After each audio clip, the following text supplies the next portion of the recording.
Halo YouTube, namaku Dian dan di video kali ini aku akan ngebahas film yang rilis pada tahun 2021 dengan judul Boss Level. Film ini bergenre action, misteri, dan juga science fiction dengan pemeran utama yang diperankan oleh salah satu aktor action terkenal yaitu Frank Grillo. Dan gak perlu basa-basi lagi, kita langsung aja ke ceritanya.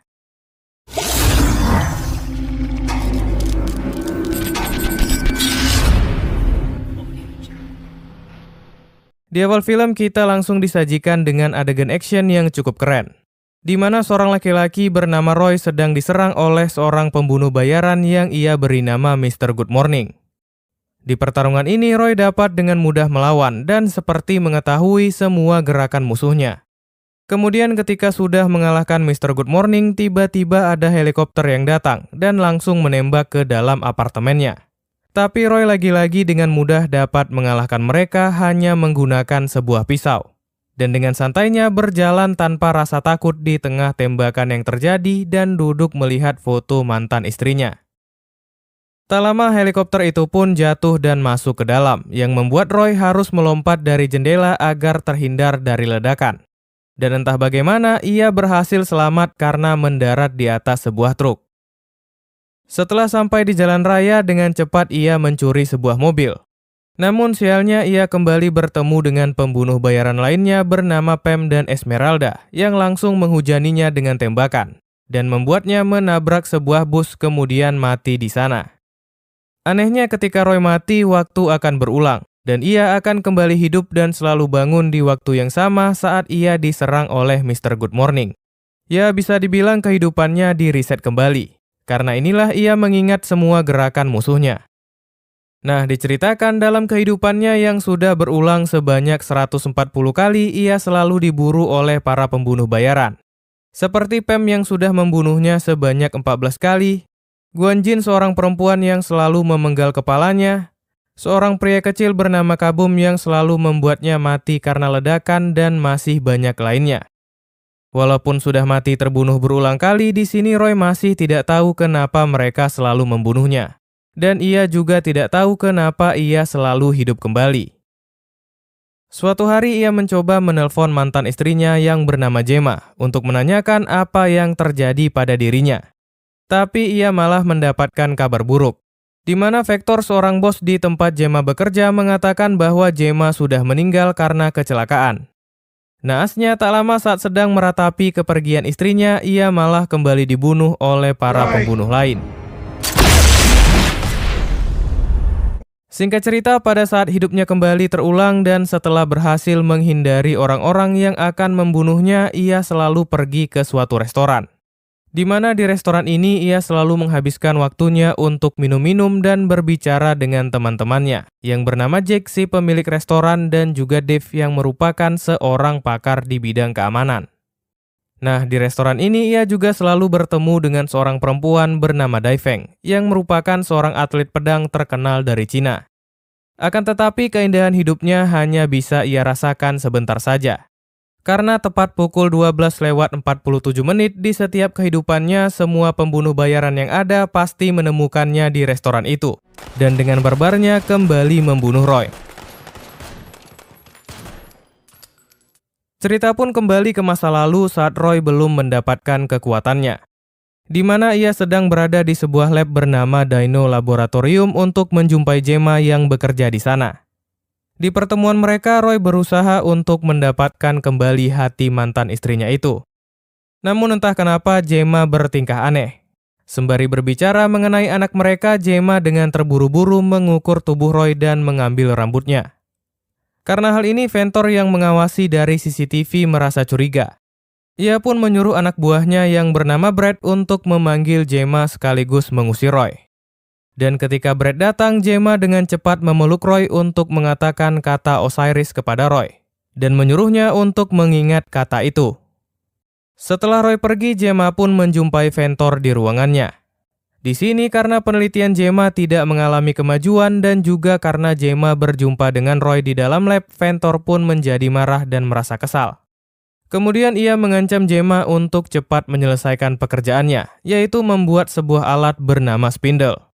Namun bukan hanya mengancam Gemma, Ventor juga berencana untuk membunuh Roy. Dan akhirnya diketahui bahwa pembunuh bayaran yang selama ini memburu Roy ternyata adalah suruhan Ventor. Tempat pun berpindah di sebuah bar di mana Roy minum-minum dan mabuk-mabukan setelah pulang menjumpai Gemma. Nah, saat sedang asik berbicara dengan seorang gadis di sana, Roy mendapatkan telepon dari Gemma yang meminta bantuan Roy dan terdengar seperti orang ketakutan. Sialnya ternyata percakapan mereka disadap dan langsung diputus oleh Ventor. Mengetahui ia disadap, Gemma dengan terburu-buru memasukkan rambut Roy yang ia ambil sebelumnya ke dalam suatu alat dan pergi entah kemana. Bodohnya saat mendengar Gemma yang ketakutan ditelepon, Roy bukannya menelpon kembali atau mencari mantan istrinya itu. Tapi ia malah menghabiskan malam tidur bersama perempuan lain. Dan dari sinilah keesokan harinya entah bagaimana ia mendapatkan kekuatannya. Oke, kembali ke masa depan di waktu Roy baru saja bangun setelah dibunuh di dalam restoran sebelumnya. Karena kepikiran tentang Gemma, Roy tidak sengaja mengingat bahwa Gemma pernah mengirimkan sesuatu sebagai hadiah ulang tahun. Dengan cepat Roy mengambil kiriman itu yang berisikan sebuah buku berjudul Iset dan Osiris. Tapi lagi-lagi saat akan membaca buku itu, helikopter pun muncul dan membunuhnya. Tak mau diganggu di kehidupannya yang ke-142, Roy pun berusaha sekuat tenaga untuk bersembunyi guna membaca buku itu. Dan akhirnya ia memutuskan untuk pergi ke suatu tempat yang berada di basement suatu gedung. Di tempat ini Roy dengan santai membaca bukunya yang berisikan cerita tentang Osiris, yaitu seorang pendeta Mesir yang dapat menghindari kematian. Selanjutnya di tengah kegiatannya Roy tidak sengaja bertemu dengan seorang anak kecil bernama Joe yang merupakan anaknya. Mereka pun sedikit berbincang singkat dan pergi keluar untuk mencari makan. Setibanya di luar ketika melihat jam, Roy menyadari ia hidup 3 menit lebih lama dari biasanya. Di mana biasanya ia selalu terbunuh pukul 12:47. Kemudian ia pun menyadari bahwa ia selama ini selalu dilacak. Dan karena ia berada di bawah tanah, mereka tidak bisa melacak Roy. Namun naas tak lama para pembunuh itu pun tiba dan langsung membunuh Roy yang mencoba melindungi anaknya. Setelah kembali hidup, Roy mendatangi Dave yang merupakan seorang pakar keamanan dan bertanya di mana biasanya pelacak ditanamkan. Dan Dave pun menjawab tempat terbaik adalah di dalam gigi. Mendapati informasi ini, Roy akhirnya teringat bahwa ia pernah pergi ke seorang dokter gigi yang tak lain adalah perempuan yang diajaknya tidur. Merasa kesal, ia pun langsung mencabut satu persatu giginya dan menyuruh Dave untuk memeriksa gigi itu apakah pelacak atau tidak.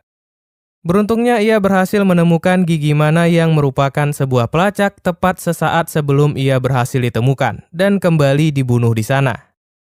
Ketika bangun, Roy pun dengan cepat menangkap perempuan yang diajaknya tidur. Dan dari perempuan ini ternyata yang memerintahkannya menaruh pelacak itu adalah Brad, anak buah dari Ventor. Mendengar hal ini, Roy pun langsung marah dan memutuskan untuk balas dendam. Menggunakan pelacak yang sudah dilepaskan dari giginya, ia memancing satu persatu para pembunuh dan membunuh mereka dengan cara yang sama seperti mereka membunuh dirinya. Mulai dari menembak Pam berulang kali, menarik musuhnya dengan mobil, sampai meledakkan mereka dengan bom. Kemudian setelah selesai, ia pergi menuju Dino Lab untuk memburu Brad dan juga Ventor. Dalam usahanya masuk ke sana, Roy terus-menerus mengalami kegagalan dan mati berulang kali ditembak oleh Brad. Namun ia terus mencoba untuk masuk dengan berbagai cara, seperti menerbangkan mobilnya untuk meloncati pagar, menyamar sebagai salah seorang pembunuh bayaran yang mirip dengannya, sampai berpura-pura menjadi penjaga di sana. Dan sampailah ia di suatu ruangan yang dijaga oleh Guan Jin. Tapi nasib buruk terus mengikutinya. Entah sudah berapa kali mencoba dan menggunakan berbagai cara, ia selalu dapat dikalahkan dan dibunuh oleh Guan Jin di ruangan itu. Nah, di salah satu kehidupannya setelah dikalahkan, ia bertemu dengan Ventor. Di sini Ventor pun berpidato panjang lebar tentang proyeknya yang bernama Spindle Osiris, yaitu sebuah alat yang dapat memutar balikan waktu. Dan karena hal inilah ia membunuh Gemma yang tidak bisa membuat alat itu berfungsi. Kemudian sehabis memberitahukan semuanya, Ventor langsung memenggal kepala Roy. Ketika mati, Roy akhirnya mengetahui bahwa istrinya lah yang sudah menggunakan alat spindle Osiris kepadanya, yang membuatnya memiliki kekuatan seperti cerita Osiris di dalam buku yang ia baca. Dengan tujuan agar Ventor tidak bisa menggunakannya dan juga agar Roy dapat menghentikan kegilaan Ventor. Tersadar akan tujuan Gemma yang sebenarnya, Roy kembali ke restoran temannya untuk bertemu dengan Dai Feng dan memintanya untuk mengajarkan teknik berpedang. Di sini dengan sedikit basa-basi, Dai Feng pun setuju untuk mengajari Roy. Singkat cerita, secara berulang-ulang menggunakan kekuatannya yang mampu memutar waktu, Roy mempelajari cara berpedang dengan waktu yang sangat singkat. Dan di kehidupannya yang ke-198, ia menjadi ahli berpedang yang dapat mengalahkan Dai Feng. Selanjutnya tibalah waktu yang ditunggu-tunggu, di mana di kehidupannya yang ke-200 ia kembali masuk ke ruangan Ventor dan kembali bertemu Guanjin. Kali ini dengan sangat percaya diri ia meletakkan pistolnya untuk menantang Guanjin berpedang 1 lawan 1, dan pertarungan terjadi antara mereka. Di pertarungan ini dengan santainya Roy mampu mengimbangi Guanjin dalam berpedang. Walaupun sempat kehilangan senjatanya di akhir pertarungan, ia dapat mengalahkan Guanjin dengan gaya yang elegan. Sialnya tiba-tiba Brad datang menembaki mereka. Namun kali ini untuk pertama kalinya Roy berhasil mengalahkan Brad dengan menusukkan pedang ke kepalanya. Setelah itu Roy dan Ventor pun langsung berkelahi, yang tentu saja dapat dimenangkan oleh Roy. Kemudian sebelum dibunuh, akhirnya Ventor mengetahui bahwa Roy memiliki kekuatan dari spindle Osiris. Mendapati hal ini, Ventor mengatakan bahwa Osiris memiliki efek samping kalau digunakan berulang-ulang, yaitu dapat menghancurkan dunia.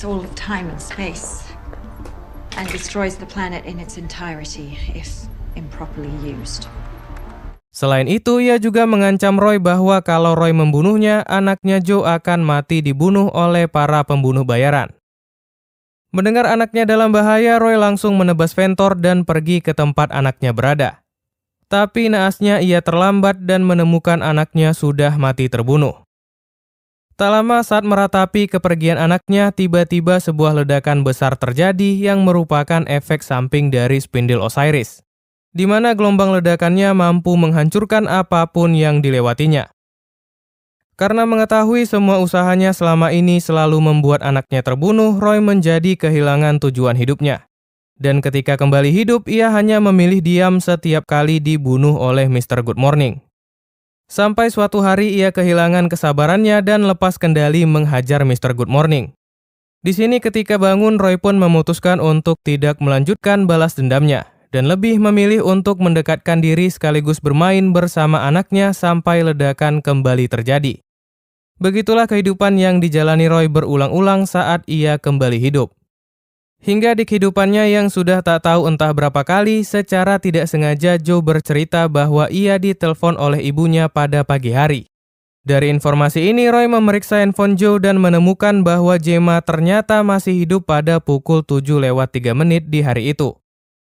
Berdasarkan cerita dari Joe, ketika Roy hidup kembali, ia bergegas menerobos masuk ke dalam lab melumpuhkan Brad dan Ventor untuk menginterogasi mereka tentang keberadaan Gemma. Sayangnya ia sudah terlambat dan menemukan Gemma sudah mati terbunuh di sana. Tapi kali ini keberuntungan mengikutinya, di mana dari rekaman CCTV ia mendapati pada pukul 7:14 Gemma ternyata masih hidup. Dari apa yang dilihatnya, Roy langsung memutuskan untuk bunuh diri guna mengulang kembali hidupnya. Dan di kehidupannya ini ia melakukan hal yang berbeda. Sehabis mengalahkan Mr. Good Morning, ia tidak lari dari helikopter yang datang, dan malah mengambil alih helikopter itu untuk membawanya ke Dino Lab agar sampai lebih cepat di waktu Gemma masih hidup. Namun selain misi menyelamatkan Gemma, Roy juga memiliki misi lain, yaitu menghabisi para pembunuh bayaran yang membunuh anaknya. Menggunakan senjata mesin dari helikopter dengan barbarnya, ia pun menembaki mereka yang sedang berkumpul di depan pintu ruangan Ventor. Kemudian pergi mengambil pedang milik Guanjin yang sudah mati dan membunuh satu persatu anak buah Ventor yang sedang berjaga. Sesampainya di dalam lab, dengan cepat Roy menusuk Brad yang akan membunuh istrinya, dan juga langsung menembak mati Ventor di sana untuk menyelamatkan Gemma. Nah, meskipun sudah berhasil menyelamatkan mantan istrinya, ternyata Roy memiliki tugas lain, yaitu untuk menghentikan ledakan yang akan menghancurkan dunia. Di sini berdasarkan penjelasan istrinya, Roy harus masuk ke dalam mesin spindle Osiris untuk kembali mengulang waktu, agar dapat mengembalikan kekuatan Osiris sehingga ledakan tidak akan terjadi. Yang sayangnya keberhasilan Roy selamat sangatlah kecil. Mengetahui dirinya mungkin tidak akan selamat, Roy pun bercerita tentang masa-masa indahnya bersama anaknya. Dan di saat-saat terakhir ketika akan masuk ke dalam mesin, akhirnya Roy berhasil mendapatkan hati dan ciuman dari Gemma. Film ini pun diakhiri di mana Roy masuk ke dalam mesin itu sambil menatap Gemma. Kemudian secara perlahan-lahan menyatu masuk ke dalam mesin dan film pun berakhir. Oke, waktunya sedikit review. Film ini penuh dengan adegan action yang mantap dan seru abis. Di pembukaannya saja kita sudah dipertontonkan dengan aksi perkelahian bintang utamanya. Dengan cerita dan konsep yang cukup menarik, film ini juga berhasil membuat hiburan yang bagus untuk dinikmati. Tapi sayangnya film ini terlalu banyak mengulangi adegan yang itu-itu aja. Ya walaupun bercerita tentang waktu yang terus terulang, tapi dengan adegan yang sampai diulang-ulang 5 kali pasti akan menimbulkan rasa bosan bagi beberapa orang. Selain itu, satu hal yang membuat film ini kurang mantap adalah endingnya yang gantung pakai banget. Rasanya jadi anti klimaks. Ya kesimpulannya kalau kita mengenyampingkan endingnya, film ini nggak akan bikin kalian kecewa dan wajib untuk ditonton. Oke, sekian dulu dari aku di video kali ini. Link download sudah aku taruh di komentar. Dan sampai jumpa di video berikutnya.